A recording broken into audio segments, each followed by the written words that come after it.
Still procrastinating even when you know what to do? Here's a 5-step formula to actually finish tasks. Step 1, start with a small and simple task. So let's say you want to read more books. Instead of giving yourself a big task, like let's say read 40 pages at once, you can have that as an end goal. But for now, when you're procrastinating, you have to start by giving yourself a small, simple, and fast task to do. So like let's say for reading, instead of read 40 pages, we can simplify this and say read 2 pages. And once you read the 2 pages, now you have momentum, and now it's a lot easier to keep going. Because 80% of the task difficulty is getting started. But once you get started on the task, on a habit, then it's a lot easier to keep going. Step 2, give yourself a time limit. So when you want to do a task, one reason why you're procrastinating is because you have no time pressure. So what you want to do for this is you get a physical timer. I prefer physical one because there's no distraction.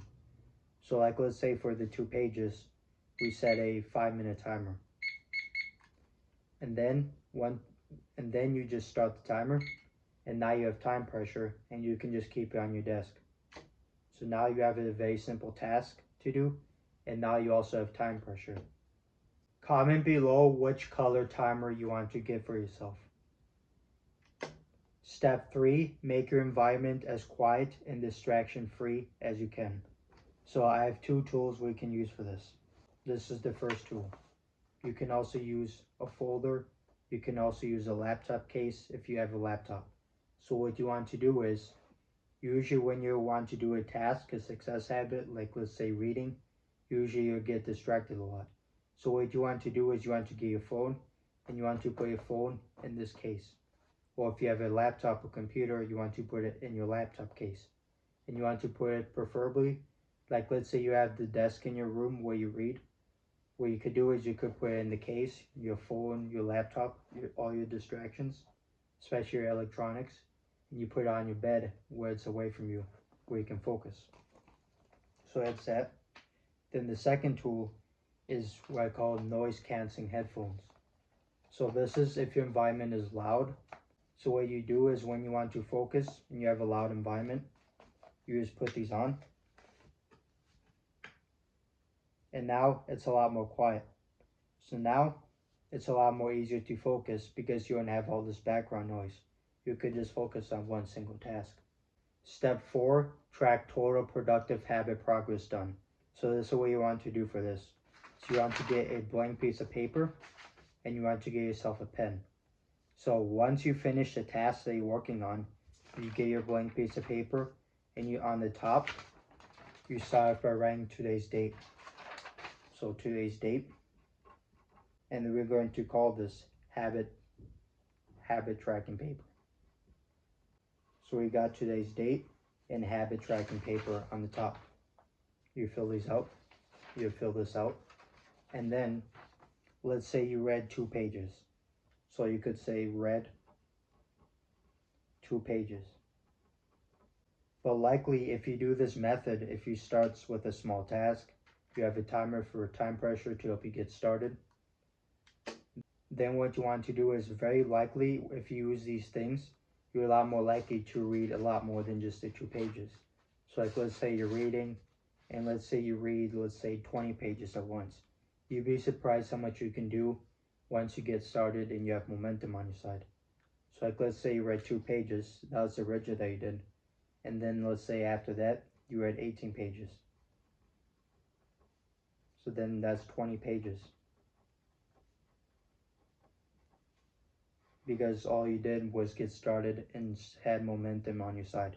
And you would keep going. And if you want to make it even more specific, instead of just writing the total pages read, you can write the total ideas that you learned, that you wrote in your notes. So like let's say you learn 2 ideas learned. You write that. So there we go. So we have 20 pages and 2 ideas learned. Step 5, use entertainment as an end reward. So what most people do is they'll just do random entertainment. So they'll just play video games in the middle of the day. They'll check their notifications right in the middle of the day. They will do all this entertainment. But what you want to do instead is you want to use it as an end reward. So for example, let's say your full goal was to read the 20 pages.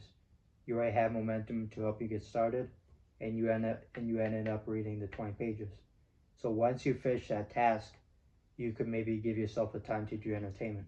So like let's say you give yourself 2 minutes to check your notifications, a little social media scrolling. You'd have that.